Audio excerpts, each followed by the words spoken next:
Hello guys, welcome back to my channel. আশা করছি তোমরা সবাই খুব ভালো আছো আর আমিও খুব ভালো আছি।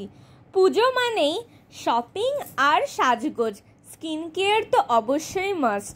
তো শপিং মোটামুটি ডান। আজকে চলে গেছিলাম পার্লারে, আমি আর আমার ছোট মেয়ে মিলে। বাবারে বাবা, কি ভিড় পার্লারে! উফ, কি বলি। 5টার সময় গিয়ে 8টার সময় বসলাম আইব্রোটা করাতে। তো আমি আইব্রো করতে বসে গেছি। এতক্ষণ লাইন দেওয়ার পর আমি আইব্রো করালাম আর স্টেপ কাট কাটলাম।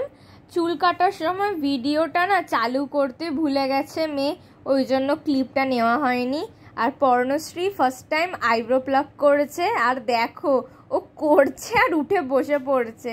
আর দেখো পুরো চোখ দিয়ে ঝরঝর করে জল বেরিয়ে গেছে। যাই হোক, সাজতে গেলে তো একটু ব্যথা হবেই, আর কিছু করার নেই। চুল কাটার পর নিউ লুকটা তোমাদের সাথে পরের ভিডিওতে শেয়ার করছি। তাহলে আজকের জন্য টাটা, লাভ ইউ অল। ভালো লাগলে অবশ্যই লাইক করে দিও।